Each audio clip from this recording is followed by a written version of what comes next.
Nuestros cielos están llenos de misterios. Objetos voladores no identificados secretamente investigados por organismos gubernamentales de toda Europa desde hace décadas. La gente está absolutamente fascinada por el tema y hay mucha gente que quiere saber la verdad. Por primera vez tenemos informes y referencias de avistamientos procedentes de todo un continente. Viene desde el sur, se desplaza hacia nosotros desde el sur. El incidente se quedó tan grabado en mi memoria que creo que jamás podré olvidarlo. Algunos expertos insisten en que muchos avistamientos tienen explicaciones racionales. Incluso el más cuidadoso de los investigadores sobre ovnis puede ser víctima de un engaño bien preparado. Pero otros siguen desafiando la lógica. Este incidente de ovni fue y sigue siendo inexplicable. ¿Son visitantes de otros mundos o fenómenos naturales? ¿Saben nuestros gobiernos en Europa más de lo que dicen? La respuesta podría encontrarse en las historias no contadas sobre los archivos ovnis en Europa.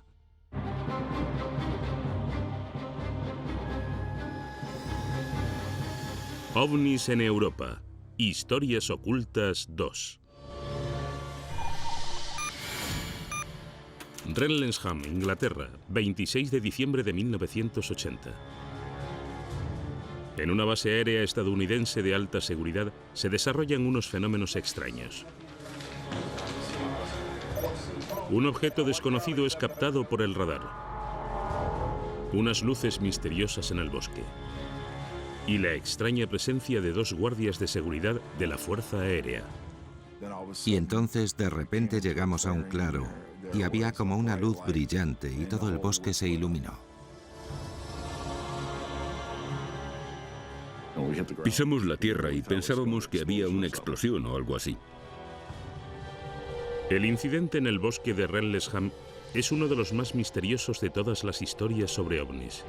Es uno de los más interesantes y atractivos avistamientos de ovnis en Gran Bretaña. Renlesham desde entonces ha sido conocido como el Roswell de Gran Bretaña. Ahora, 30 años después, más evidencias sobre el caso lo han puesto de actualidad otra vez. El controlador aéreo Nigel Kerr revela su historia sobre un objeto desconocido detectado por el radar aquella noche. Vi algo. Ben Waters me dijo que había visto algo y piensas sobre lo que realmente sucedió allí.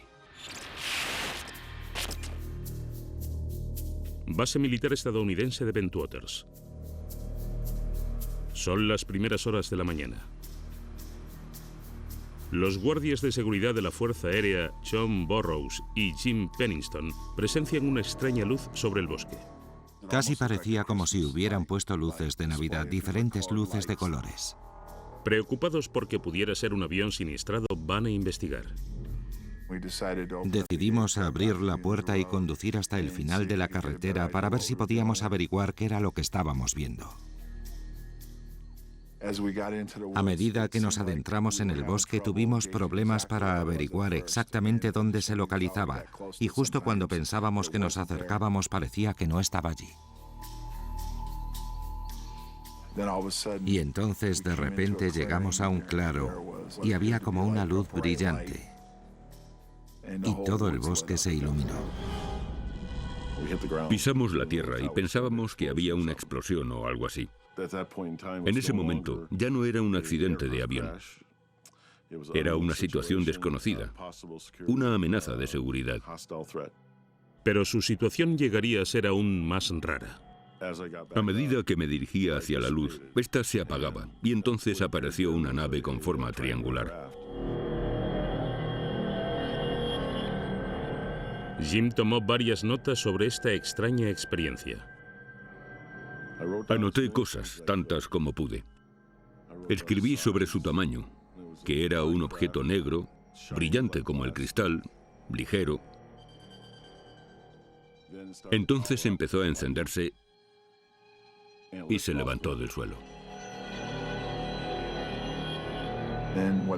Fuese lo que fuese, se apagó y empezó a levantarse de entre los árboles y se fue hacia la costa. Al percatarnos de que no lo veíamos, llamamos a la base y nos dijeron que volviéramos. La verdad sobre el extraño avistamiento de Jim y John ha sido muy debatida desde entonces.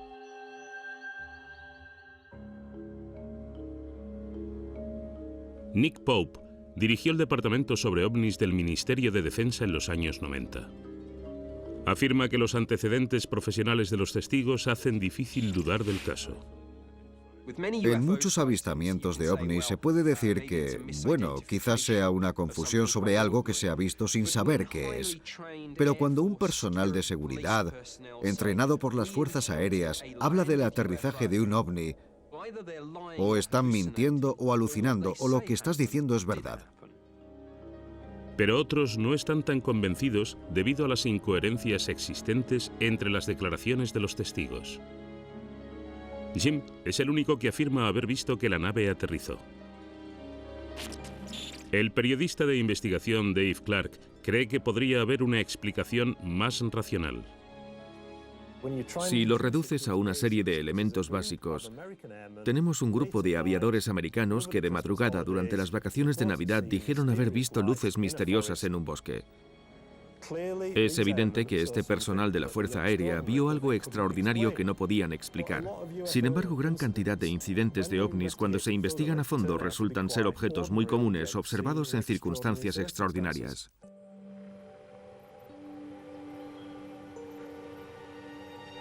Más tarde, esa misma mañana, la seguridad de Ben Waters llama a la policía. La policía de Suffolk registra esa llamada.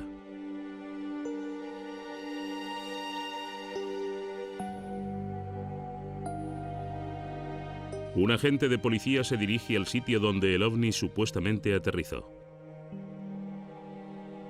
Allí encuentra unas ligeras marcas en el suelo.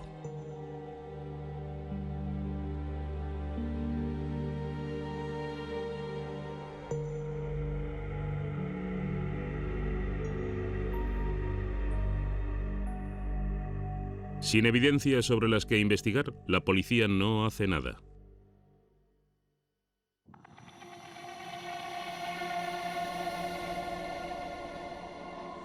Pero Jim y John no fueron los únicos testigos de esas extrañas luces en el cielo. Hay informes por todo el sudeste de Inglaterra sobre unas luces deslumbrantes en el cielo que entraron en el bosque hacia las 2:50 de la madrugada. Nigel Hembest cree que una serie de fenómenos en el cosmos podrían ser la explicación.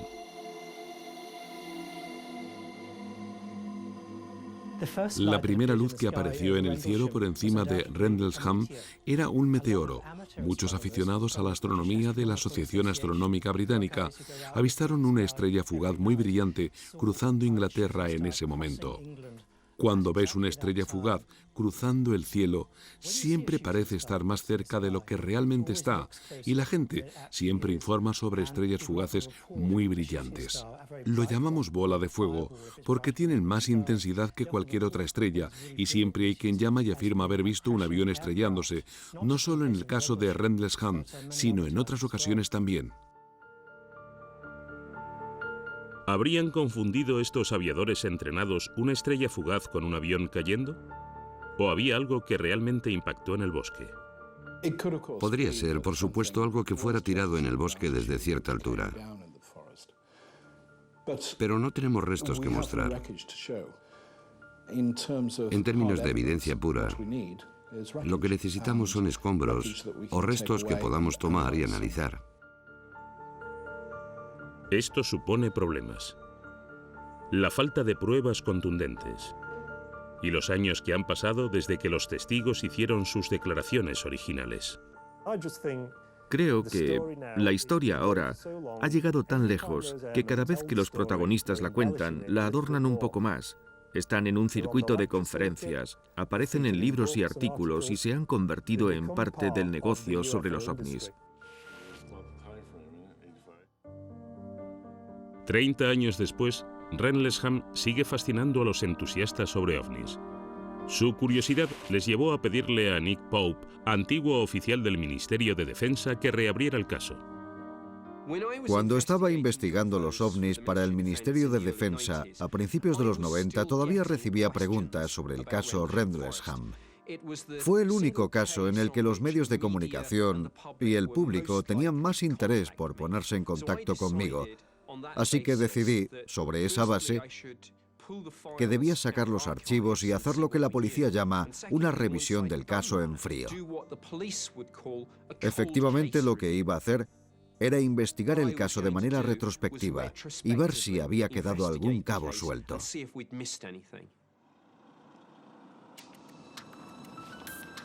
El interés de Pope en el caso continúa hasta nuestros días. Décadas después de que pasara, su investigación ha persuadido a un testigo desconocido para declarar. Nigel Kerr estaba al frente de una pantalla de radar esa noche. Es la primera vez que concede una entrevista en televisión acerca de lo que vio. Debido a que era el periodo de Navidad, era una época muy tranquila. Y alrededor de la medianoche recibimos una llamada desde el puesto de mando de Ben Waters, diciendo que habían visto luces brillantes aproximadamente a una altitud de entre 150 y 300 metros y querían saber si podíamos ver algo en el radar que se correspondiera con eso.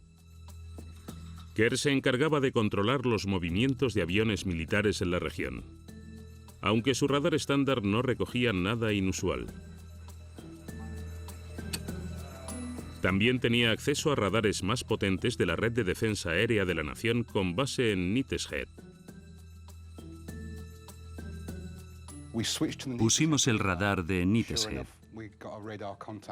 y con bastante nitidez captó un objeto en un par de pasadas. Y a la tercera pasada no estaba, pero en la cuarta volvió a estar y ya no lo vimos de nuevo. El Ministerio de Defensa no registró ninguna actividad anormal durante ese periodo de Navidad. Pero este relato más reciente sugiere que un objeto desconocido sobrevoló Suffolk esa noche. Pero, ¿podría estar equivocado el radar? El radar no es infalible. Hay elementos tales como globos meteorológicos que se pueden ver en el radar con bastante facilidad, o una bandada de pájaros que aparecen en el radar en una o dos barridas y que desaparecen luego. Pero en este caso particular hemos tenido un contacto en la ubicación sobre la que Ben Waters nos preguntó. No fue hasta un año más tarde, más o menos, cuando salió en la prensa. Y entonces fue cuando se me ocurrió pensar que quizás eso fue lo que me preguntaron desde Ben Waters aquella noche. El informe de Kerr sobre el radar añade fuerza al extraordinario avistamiento de Jim y John. Pero el incidente de Rendlesham no había acabado. Tan solo 2 noches más tarde, las misteriosas luces habían vuelto. Viene desde el sur, se desplaza hacia nosotros desde el sur.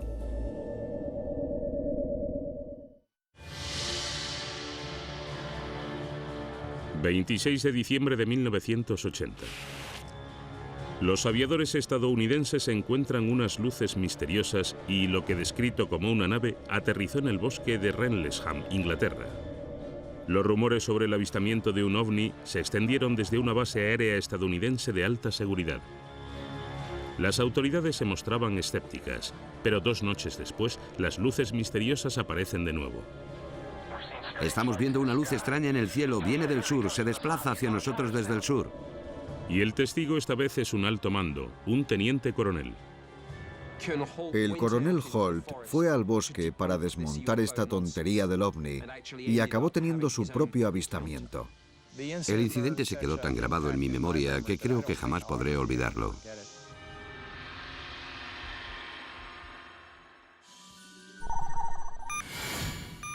Ha habido diferentes versiones sobre lo que sucedió entonces. Los informes sugieren que Holt está confundido acerca de la fecha, pero está convencido de que recuerda el acontecimiento con mucha claridad. Estábamos en la fiesta de Navidad. El teniente de la policía en servicio entró e insistió en verme a mí y al comandante de la base para hablar en privado. Estaba blanco como un folio y nos dijo que había vuelto. Y nos miramos el uno al otro y le preguntamos, ¿qué ha vuelto? Y él dijo, el ovni.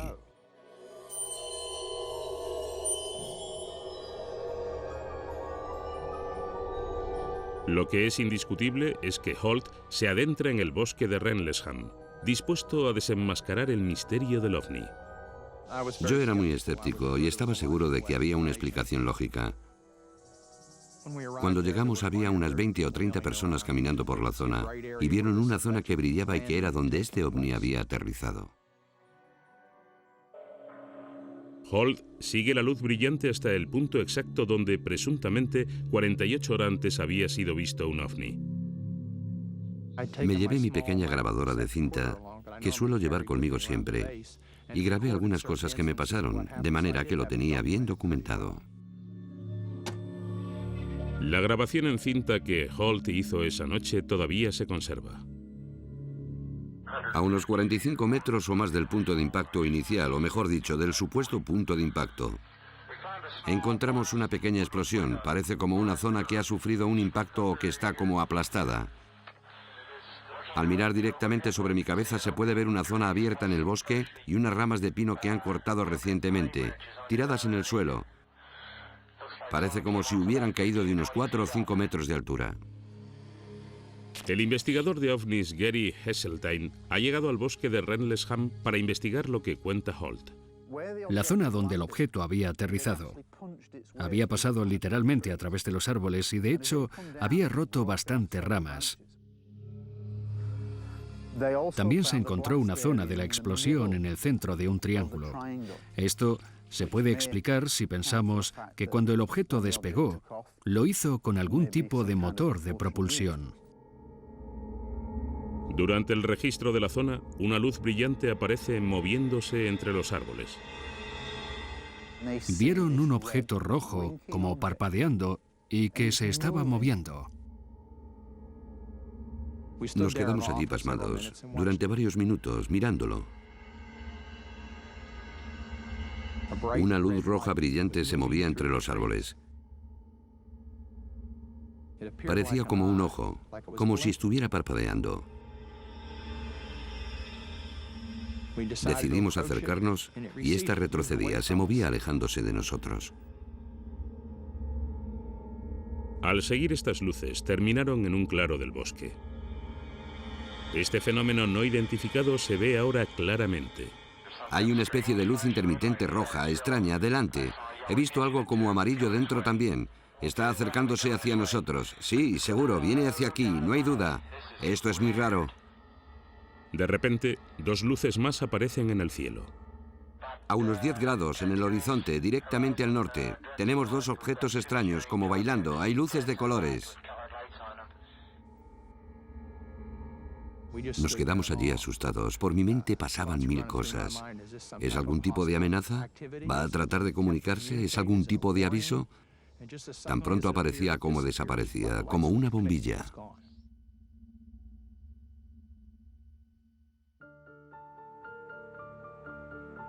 Holt escribió un informe oficial aquella noche al comandante de la base. Entregó su grabadora como prueba. El informe original del coronel Holt al Ministerio de Defensa se convirtió en la notificación oficial al gobierno británico sobre lo que estaba pasando. El coronel Holt es probablemente uno de los oficiales de mayor graduación que ha visto y hecho un informe oficial sobre un avistamiento de ovni estando en servicio. El estatus de Holt como subcomandante de la base y su conversión de escéptico a creyente hicieron su testimonio convincente. Pero no todos los que estuvieron esa noche allí están de acuerdo. El oficial al mando de la base estaba fuera esa noche, pero no vio nada extraño en el cielo. Otros creen que pudo ser una fuente de luz terrenal, como el faro de Orford Ness. Holt se grabó en cinta mientras corría y describía lo que podía ver. Y si escuchas la cinta y miras el faro, la descripción de donde estaba la luz diciendo «ahí está otra vez en la costa» encaja perfectamente con el parpadeo del faro de Orford Ness. Parece que está en la costa, está en el horizonte. Se mueve un poco y parpadea de vez en cuando. Orford Ness, con una intensidad de 5 millones de candelas, está a 8 kilómetros al sureste del bosque de Rendlesham. Pero Holt está convencido de que eso no fue lo que vio. Si vuelvo a escuchar eso de que estábamos viendo las luces del faro, lo tendré que gritar. Vimos un objeto en esa dirección y el faro está en esa otra. Podíamos ver también el faro. Está describiendo objetos en el norte, varios objetos hacia el norte y otros hacia el sur, con descripciones muy claras sobre lo que se movía en el cielo. El faro de Orford Ness está bastante alejado. Reto a cualquiera que intente o que me demuestre que el faro vuela. El informe de Holt también describía otro ovni que vio en el cielo a la vez.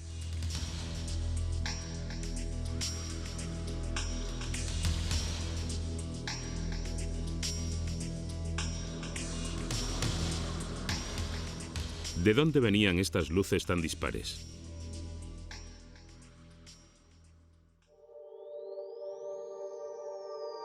Nigel Hembest tiene una sugerencia interesante.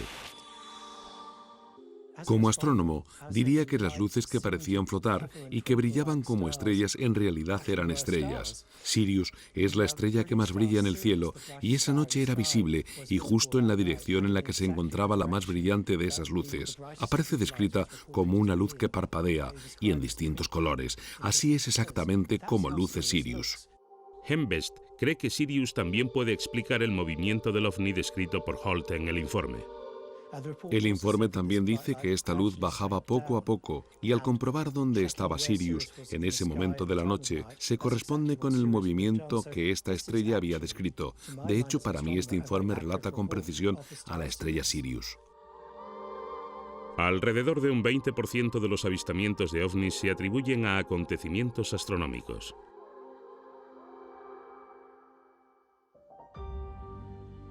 A día de hoy, el caso sigue siendo controvertido. No hay una sola teoría que explique todos los hechos descritos en el informe de Holt.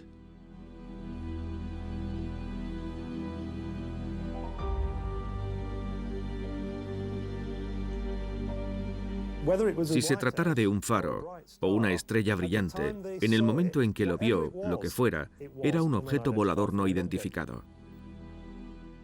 Es evidente que Holt y su equipo vieron algo inusual que no fueron capaces de explicar.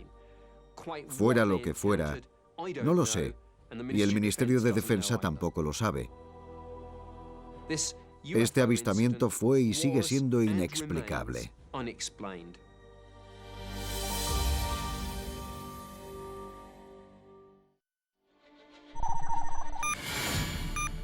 Venecia, 17 de agosto de 1936. El avistamiento extraordinario de 3 objetos voladores no identificados pone en alerta a la Fuerza Aérea Italiana.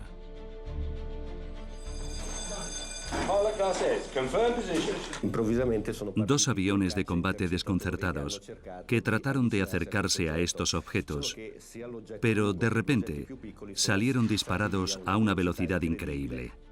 60 años más tarde, salen a la luz unos documentos misteriosos que revelan este avistamiento y que el gobierno ha ocultado hasta hoy. Era una orden personal de Mussolini no hablar de esto. Se crea un grupo de investigación sobre ovnis dirigido por el dictador italiano. Si se trataba de algo único, es fácil pensar por qué Mussolini estaba interesado.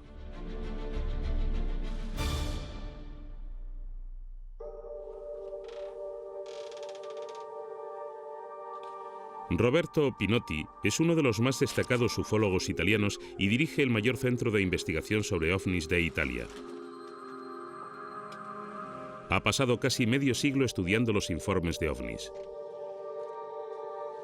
En 1996, un paquete anónimo llega a la oficina de Pinotti. Dentro, una serie de documentos que supuestamente estaban clasificados como secretos por el gobierno informaban sobre el avistamiento de un ovni. Estos documentos son muy interesantes porque están relacionados con un informe con fecha del 22 de agosto de 1936 acerca de un avistamiento en Mestre, Venecia. El informe contenía una descripción detallada y bocetos de los ovnis. Pinotti y su colega Alfredo Lisoni creen que el informe es auténtico. Era mediodía. Había buena visibilidad cuando de repente, en el cielo de Venecia, apareció un extraño objeto volando, un objeto con la forma de un puro, con muchas ventanas. La enorme nave volaba sobre el horizonte veneciano. En los archivos se registraron las observaciones detalladas de los testigos. Tenía diferentes ventanas. Vimos como poco 4 ojos de buey en la superficie y también nos percatamos de que el objeto desprendía una especie de humo detrás de él. De repente, el ovni se abrió en un extremo y salieron 2 objetos más pequeños del interior. El informe describe estos 2 objetos junto al grande, con forma de puro, como si fueran metálicos y con el aspecto de Saturno. Con 3 naves desconocidas en el cielo de Italia, su ejército responde con celeridad. La Fuerza Aérea Italiana fue alertada y de hecho 2 aviones despegaron para interceptar este objeto desconocido. Pero de repente, tanto el primer objeto como las 2 pequeñas esferas desaparecieron a una velocidad muy rápida.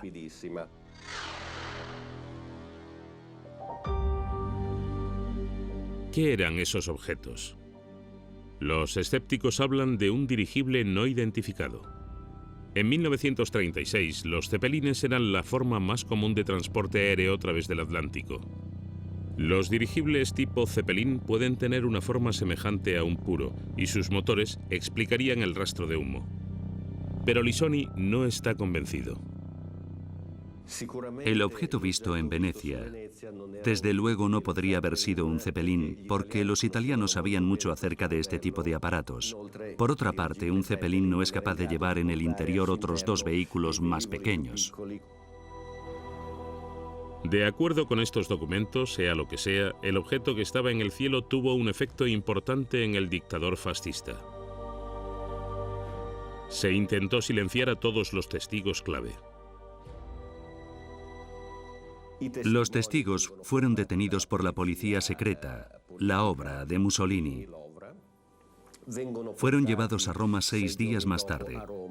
Allí son interrogados y se redactan los informes según sus declaraciones. Se les ordenó que no hablaran más sobre lo que vieron, con la amenaza de ser confinados en un psiquiátrico. ¿Pero qué era lo que Mussolini no quería que la gente supiera? El exfuncionario del Ministerio de Defensa, Nick Pope, cree que el momento en que se produjo el avistamiento fue clave. Creo que es muy importante tener en cuenta el caso de Mussolini en su contexto histórico. Es una época muy diferente. Estamos en el periodo previo a la Segunda Guerra Mundial. Una época en la que el sentimiento de temor, de pánico o la paranoia juegan un papel que no puede pasar desapercibido si hablamos de avistamientos de ovnis o de fenómenos desconocidos en general. Mussolini pensaba que los llamados vehículos voladores no convencionales, este es el término usado por los fascistas, eran más bien un nuevo tipo de arma de otro país europeo, Inglaterra, Francia o Alemania. Y por lo que sospechamos, pensaba que estos objetos fueron construidos por los alemanes. La sospecha de que Alemania estaba desarrollando una nueva tecnología revolucionaria se había extendido por toda Europa. Había muchos rumores sobre el desarrollo durante la guerra de platillos volantes por parte de los nazis. Se escuchaba mucho eso de los platillos volantes nazis. Si esto fuera cierto, podemos entender el interés de Mussolini, porque estos comentarios suponían que nosotros, los italianos, tendríamos que replantearnos la tecnología aeroespacial. Según Pinotti, esto es exactamente lo que Mussolini intentaba. Se creó un grupo de investigación de alto secreto para estudiar estos velivoli no convencionali o vehículos voladores no convencionales. Este grupo era el departamento RS-33. RS son las iniciales de Investigación Especial en italiano. Los principales científicos, ingenieros y astrónomos de Italia se reunieron para diseñar una nueva tecnología de vuelo basado en las descripciones de los testigos del ovni veneciano. Mussolini había ordenado tratar de copiar estos nuevos objetos. Normalmente los aviones son alargados, con alas y alerones. Esta es la tecnología normal, y la tecnología que intentó desarrollar, sin embargo, estaba basada en alas circulares, alas que rotan, en otras palabras, que ellos trataron de desarrollar aeronaves redondas, objetos con forma circular. Si es cierto que hubo un avistamiento, la participación del gobierno italiano merece un lugar en la historia al convertirse en el primer gobierno que trata un avistamiento ovni de manera oficial. Hasta ahora, lo generalmente aceptado es la teoría de que la ufología comienza en 1940 con acontecimientos como el de Roswell. Los archivos sobre ovnis de Mussolini son muy interesantes porque si resultan ser ciertos, habría que revisar toda la historia moderna sobre fenómenos ovnis. Es en 1947 cuando empieza todo el misterio sobre el moderno platillo volante. Así que si Mussolini ya estaba interesándose por ellos en los años 30, realmente tenemos que revisar toda la historia en torno a ellos. Es una historia extraordinaria. Pero, ¿es realmente cierta? El escritor británico e investigador de ovnis Mark Pilkington ha llegado a Venecia para investigar sobre el tema.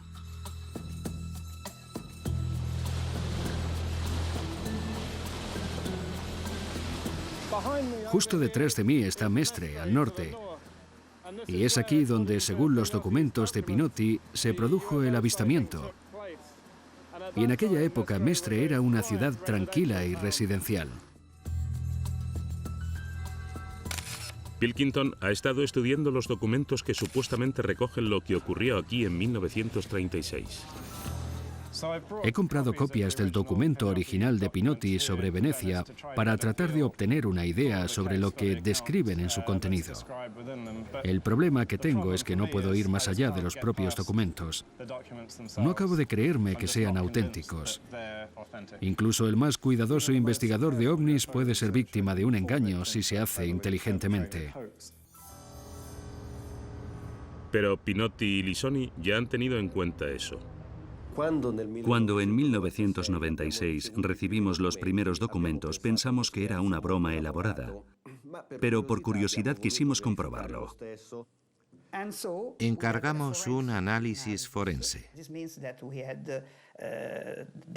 Mandamos analizar el papel y el documento analizado resultó ser real. Pero para Pilkington hay preguntas que permanecen sin respuesta. Lo que resultó más sospechoso es la época y forma en que llegaron esos documentos.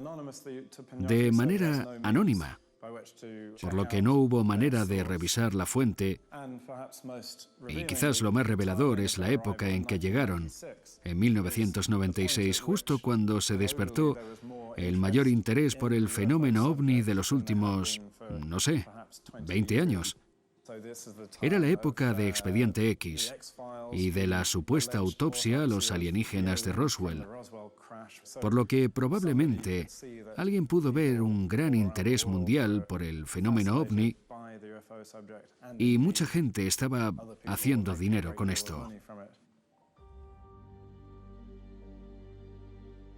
No existen evidencias ni en los archivos italianos ni en los internacionales sobre un supuesto avistamiento o una organización secreta para investigarlo. Todo el caso se basa en la validez de los archivos anónimos de Pinotti. Pinotti está absolutamente convencido de su autenticidad y afirma haber mostrado a un documentalista que habría verificado que se trata del periodo de tiempo correcto.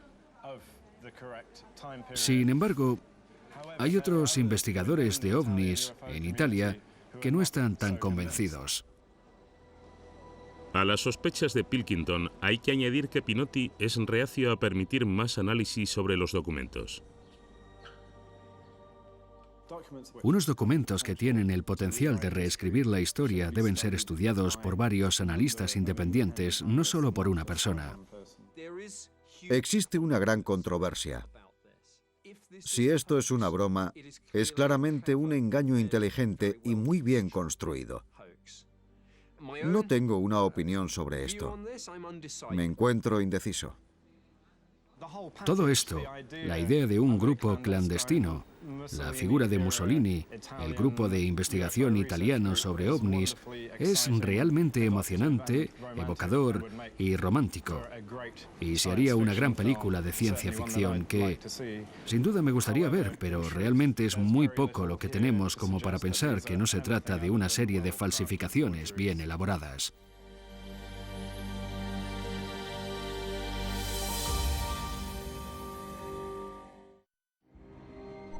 Suecia Central, 15 de septiembre de 1952.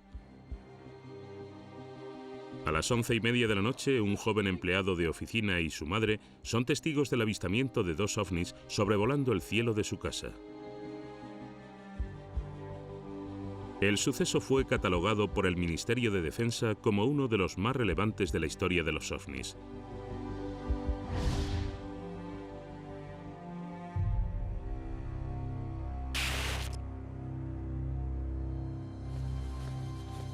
Claes Bang es un periodista que investiga los casos de ovnis más polémicos del mundo. Lleva años analizando los archivos del gobierno sobre este caso. Esta imagen, tomada por Niels Frost en las inmediaciones de Mora, en la región central de Suecia, es probablemente la imagen más analizada de un ovni sueco. Y muy interesante, ya que los militares no podían identificar qué era.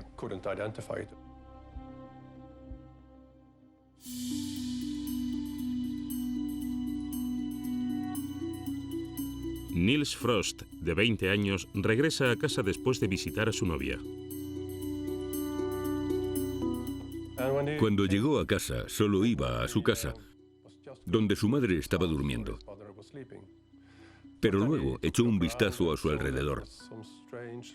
Vio unas luces extrañas en el horizonte hacia el norte-noroeste, y realmente no entendía lo que estaba viendo. Aturdido por dos objetos misteriosos, Frost corre a avisar a sus padres y los despierta para que lo vieran.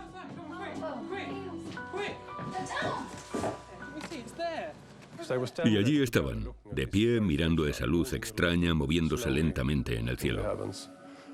Y también vieron otra luz que venía detrás de la grande. Él hablaba de unos 15 centímetros de ancho, que en proporción se trata de algo muy grande si tenemos en cuenta todo lo que cubría en el cielo. Y estaba iluminando las nubes de manera que se podía percibir que era una gran fuente de luz. Este extraño incidente nunca hubiera sido tomado en serio por el gobierno. Pero Niels Frost tenía su cámara con él esa noche. Él consiguió tomar 2 fotos de esta extraña luz. Puedes ver aquí también la otra luz que venía debajo. Y en la foto se puede apreciar una línea de árboles aquí y el objeto que está justo encima de los árboles. Estas misteriosas imágenes han desconcertado a los investigadores durante décadas. La doctora Eva Berghansdotter es investigadora de la Agencia de Defensa de Suecia. Ella sabe que el caso fue tomado muy en serio por los militares suecos. Las Fuerzas Armadas suecas entraron en contacto con ciertas personas para investigar el posible origen de este fenómeno. Importantes científicos investigaron estas fotos y dijeron que les era imposible identificar la fuente de luz. El objeto grande parecía ser muy intenso, mucho más grande que la luz de la luna. Desprendía tanta luz que probablemente dañó el negativo.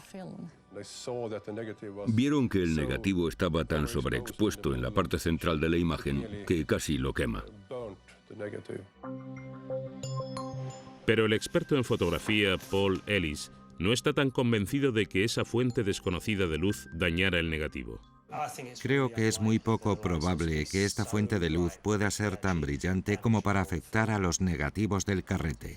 He estado en el Círculo Polar Ártico y allí se llega a ver unas luces extrañas en el cielo, no solo la aurora boreal, sino otras luces poco frecuentes. Entonces, ¿qué podía ser esta luz tan poderosa y brillante? Una de las teorías investigadas por los militares de entonces habla del extraño fenómeno de las centellas.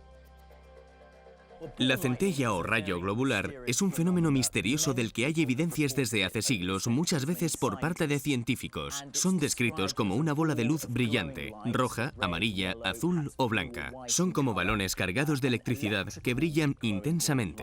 Puede medir desde unos pocos centímetros de diámetro o alcanzar hasta 1 metro. ¿Sería esto lo que Niels Frost vio? El Ministerio de Defensa sueco contactó con el físico Hans Halben, quien más tarde ganaría un premio Nobel, para conocer su opinión.